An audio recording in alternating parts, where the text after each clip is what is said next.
Laki-laki seperti apa yang pantas untuk wanita karir? Kenapa wanita karir sering menjadi polemik dalam rumah tangga? Sampai di mana batasan karir seorang wanita? Sederet pertanyaan ini mengganggu pikiranku, tepatnya setelah aku membaca novel karya Ihsan Abdul Qudus yang berjudul Aku Lupa Bahwa Aku Perempuan. Pasalnya, tokoh yang dihadirkan dalam novel terjemahan ini menjebakku dalam sebuah pemikiran yang rumit. Sebuah manifestasi kehidupan perempuan yang dibayangi oleh ambisi karir dalam rumah tangganya. Namanya Suat, si perempuan Mesir. Sejak duduk di bangku sekolah, ia selalu terobsesi menjadi pusat perhatian. Berbagai upaya ia lakukan untuk mendapat nilai terbaik. Nyatanya, Suat memang perempuan yang jenius. Sebenarnya, berprestasi itu bukan keinginannya, bukan pula hasil studi atau eksperimennya, bahkan bukan dorongan dari naluri perempuannya. Menurutnya, perempuan memiliki banyak keterbatasan. Oleh karena itu, ia harus melampaui itu semua meski ia tidak menolak memiliki paras cantik, status sebagai istri, ataupun bahkan menjadi ibu. Pintar dalam bidang akademik hanya menjadikannya kutu buku, sehingga ia mulai mengembangkan dirinya dengan bersosialisasi dan menjaring relasi sebanyak-banyaknya. Masa remajanya diisi dengan memotori gerakan-gerakan nasionalisme. Bahkan, laki-laki seusianya jarang mengambil peran itu. Orasi di mana-mana sudah jadi kesehariannya. Ambisinya adalah selalu mendapat posisi terdepan. Sampai suatu ketika, kedewasaan menuntut dirinya untuk menikah. Selain karena kebutuhannya, ada pandangan lazim yang menggelisahkan pikirannya tentang pernikahan. Nampaknya aku setuju dengan kritikan ini. Manusia masih sering melakukan diskriminasi dengan melihat laki-laki dan perempuan terkait kehendak untuk menikah. Laki-laki yang memutuskan untuk selamanya melajang tetap mendapat tempat yang layak dalam masyarakat. Sedangkan perempuan yang memilih untuk tidak menikah seringkali dikucilkan oleh masyarakat. Asumsi masyarakat mengatakan bahwa perempuan yang tidak menikah berarti tidak cantik atau buruk perangai, bahkan bisa dicap gila. Lebih tidak manusiawi lagi, masyarakat memberikan label perawan tua baginya. Sebuah label yang sungguh menyakitkan hati. Inilah bentuk diskriminasi laki-laki dan perempuan, yaitu perbedaan tanggung jawab. Perempuan bertanggung jawab untuk melanjutkan keturunan, berarti tanggung jawab melangsungkan sejarah kemanusiaan. Perempuan ibarat pabrik yang menopang kelangsungan masyarakat manusia, dan laki-laki sekedar pekerja dalam pabrik itu. Jika berhalangan, tentu masih ada pekerjaan lain yang bisa menjalankan pabrik. Inilah yang melahirkan asumsi bahwa perempuan mandul amat tercela, sedang laki-laki mandul selalu masih bisa diterima. Ini adalah sebagian dari sebab musababnya muncul pandangan miring terhadap perempuan yang memilih untuk tidak menikah. Meskipun ia seorang dokter yang sukses atau doktor yang mumpuni, segala prestasi perempuan lajang tidak bisa menebus kekurangannya sampai ia melengkapi diri dengan kehadiran seorang suami. Pernikahan tidak sepenuhnya menyelesaikan permasalahan. Suat menikah hanya di waktu luangnya. Setelah itu, ia akan kembali ke dunianya menjadi dosen, tetap menyuarakan aspirasi dan menggerakkan massa baik di kalangan mahasiswa maupun dosen. Ia juga aktif di pelbagai keorganisasian. Pernah Suat marah dengan rekan-rekannya karena tidak diikutsertakan dalam konsolidasi bersama para menteri. Suat geram, sebab penolakan militer di area kampus itu berkat inisiasinya. Tidak seharusnya dalam sebuah kampus ditempatkan sekelompok militer. Selama ini, institusi militer bergerak atas kehendak pemerintah yang sedang berkuasa, dan keberadaannya di dalam kampus menunjukkan usaha mengubah kampus menjadi sebuah penjara berukuran besar. Meski dengan alasan pengamanan kampus, hal ini tidak bisa diterima, sebab para mahasiswa berada di tengah kampus yang aman. Kampus adalah rumah besar mereka. Biarkanlah mereka membangun perilaku-perilaku yang bertanggung jawab dan mempertanggungjawabkan perilaku mereka. Kampus bukanlah wilayah militer. Bila mahasiswa turun ke jalan, barulah militer berkewajiban mengawal dan mengamankan situasi. Atas dasar itu, Suat tidak ingin berdiam diri meski sedang hamil sekalipun. Baginya, hamil bukan alasan berdiam dan membebaskan diri dari segala aktivitas harian di luar rumah. Suat tetap melibatkan diri dalam gerakan mahasiswa termasuk menjadi orator. Bahkan, dia merasa perlu menjadi bagian itu dan sangat marah jika eksistensinya dikesampingkan. Pernikahan Suat sebenarnya tidak terjadi pertengkaran hebat. Hanya saja kepribadian Suat dan suaminya begitu berbeda. Lambat laun hubungan keduanya menjadi dingin. Berkali-kali dirinya memaklumi bahkan mengira dengan hadirnya seorang anak maka hubungan mereka akan terselamatkan. Tetap saja Suat tidak menemukan cara untuk mempertahankannya. Suat tidak punya waktu luang untuk anak dan suaminya. Bagi Suat, karirnya adalah yang terpenting. Cinta hanya diberikan pada waktu luang, sementara urusan anaknya bisa dihandle oleh ibunya. Suat gagal menciptakan keharmonisan dan prestasi dalam rumah tangganya. Ia memutuskan untuk mengejar gelar doktornya yang tertunda. Ia menginginkan perceraian. Perkawinan adalah penyatuan jiwa dan raga, kepribadian dan logika. Perkawinan tidak bisa dibangun dengan dua metode yang berbeda, suami dengan caranya dan istri dengan caranya sendiri. Harus hanya ada satu cara yang digunakan. Perkawinan juga merupakan proses mendirikan bangunan. Kita berdua harus saling dukung dan saling membangun. Tidak cocok dengan realita perkawinannya, ia memilih penuhi ambisinya walau berstatus janda. Suat sebenarnya sadar bahwa janda dipandang sebelah mata. Janda diumpamakan sebagai terminal pemberhentian setiap kendaraan. Janda tidak lebih dari tempat pemberhentian laki-laki. Seorang janda merasa bahwa masyarakat menganggapnya sebagai milik umum. Kebebasan perempuan yang bersuami dilindungi oleh suaminya. Tidak ada seorang pun yang mengusik tingkah lakunya.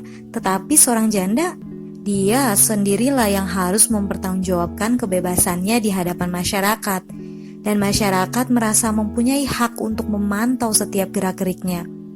Masyarakat begitu memanjakan perempuan yang bersuami dan memberi kemerdekaan untuk melakukan apa saja asal suaminya tidak keberatan.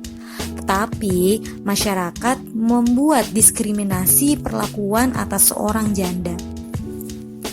Janda memang pilihan Suat, walakin begitu, ia sangat menjaga nama baiknya. Ia menghindari kabar miring tentangnya meskipun sebenarnya banyak yang menginginkan dirinya yang cantik, aktif, jenius, dan berwibawa. Bahkan pria bernama Adil pun hendak meminangnya. Adil adalah sosok laki-laki yang dibutuhkannya. Bila mereka menikah, tentu saja Suat akan menemukan kebahagiaan. Tetapi Suat lebih mengkhawatirkan karirnya ketimbang menuruti sisi kewanitaannya. Menikah dengan Adil sama saja akan membunuh karirnya di bidang politik dan akademis karena Adil adalah seorang Marxis.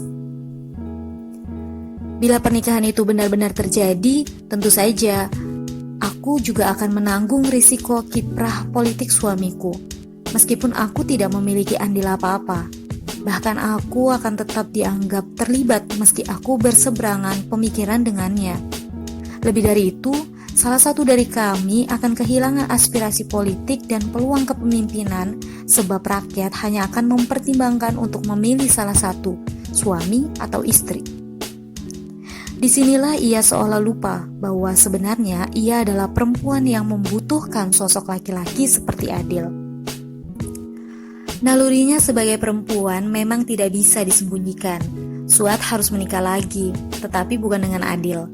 Ia memutuskan untuk menikah dengan orang yang memandang pernikahan bisa dipenuhi pada waktu luang saja. Menikah dengan seorang dokter yang dikenalnya profesional dalam pekerjaan. Mereka menikah dan kembali pada pekerjaan masing-masing. Tidak ada satupun di antara mereka yang boleh mencampuri. Konsep pernikahan atau perkawinan seperti ini yang diinginkan oleh Suat. Kepopuleran Suat kian gemilang saat dirinya terpilih menjadi anggota DPR. Suat ingin melibatkan suaminya dalam pertemuan kerjanya. Awalnya suami baru Suat tidak keberatan dan mampu berbaur pada lingkungan Suat. Tidak seperti mantan suaminya dulu. Namun, peliknya permasalahan wanita karir kembali dirasakannya. Sang suami keberatan dengan sikap Suat yang selalu mengedepankan dirinya sebagai sosok pemimpin perempuan. Bahkan bila mereka bersama, Suat tidak sadar telah menempatkan suami bukan sebagai pasangan. Setiap suami ingin berposisi lebih dominan dari istrinya. Setauku, kamu adalah pendukung kesetaraan gender, bukan pendukung Portugal atau pencetus slogan Ladies First. Kamu juga bukan sekedar perempuan, kamu adalah pejabat. Kalau aku berjalan di belakangmu, berarti kamu memposisikan diriku sebagai sekretaris, pejabat, atau pengawal, bukan sebagai suami. Keberatan lainnya pun tergambar dalam mengemukakan pandangan politik. Suat kerap kali menyampaikan sudut pandang pribadinya tanpa mempertimbangkan pendapat suami. Padahal pandangan suami istri itu dianggap sebagai satu kesatuan. Protes demi protes dialami Suat. Suat pun tidak ingin gagal lagi dalam pernikahan, makanya ia terpaksa menuruti kemauan suaminya. Ia bahkan berusaha selalu melibatkan suaminya dalam pertemuan penting. Selain perbedaan pola pikir, kesulitan lain mempertahankan pernikahan juga disebabkan kultur masyarakat. Bagiku ini kesulitan besar. Mengapa suami wanita karir tidak bisa terikat dengan jabatan istrinya? Sebagaimana seorang istri pemimpin laki-laki terikat oleh jabatan suaminya. Tradisi yang berlaku adalah bahwa suami seorang pejabat wanita tidak dilibatkan dalam undangan-undangan yang dialamatkan kepada istrinya. Tetapi aku berusaha melanggar tradisi ini. Setiap kali aku mendapat undangan untuk menghadiri acara resmi, aku selalu berusaha mengajak suamiku dengan ajakan yang diterima dan tidak menyinggung perasaan. Meskipun Suat bersikeras mempertahankan pernikahan tersebut, suaminya memutuskan untuk berpisah. Bagi suaminya, Suat bisa menggapai karir yang lebih gemilang bila mereka berpisah. Toh pernikahan yang dipertahankan Suat bukan atas dasar cinta, melainkan upaya penyelamatan karir dan nama baik Suat. Apa yang terjadi dengan diriku sehingga aku selalu gagal membangun kehidupan pribadi meski mencapai karir yang sangat tinggi? Mengapa aku berhasil sebagai pemimpin tetapi gagal sebagai istri? Ternyata kehidupan pribadi dalam rumah tangga tidak lebih mudah dibanding mengembangkan karir dan pekerjaan. Tidak sekedar makan, minum, dan tidur di rumah, membina rumah tangga sama dengan membangun negara. Karir gemilang memalingkan Suat dari tugas-tugas perempuan pada umumnya. Tidak hanya urusan rumah tangga, juga persoalan perannya sebagai ibu. Sedari kecil, Suat tidak pernah merawat anaknya dengan intens, bahkan naluri keibuannya memudar. Tidak ada keterikatan antara anak dan ibu sebab si anak diasuh oleh neneknya. Walau Suat mengatakan anak adalah harta yang paling berharga, tetap saja karir menjadi nomor satu baginya. Suat memperlakukan pola asuh anak bagaikan sebuah organisasi. Suat membuat rumusan baru. Rumusan itu lebih mirip sebuah tata kerja dan pola hubungan yang digunakan dalam organisasi politik. Suat berperan sebagai pemimpin tertinggi bagi anaknya. Seluruh keputusan tidak mungkin dilaksanakan tanpa persetujuannya. Ibunya memiliki peran pelaksana program yang mengawasinya jalannya sebuah keputusan. Setiap hari mereka wajib mengadakan pertemuan rutin antara dirinya sebagai pimpinan tertinggi, ibunya sebagai penanggung jawab, dan sang anak sebagai rakyat yang harus memberikan laporan dan membahas berbagai hal.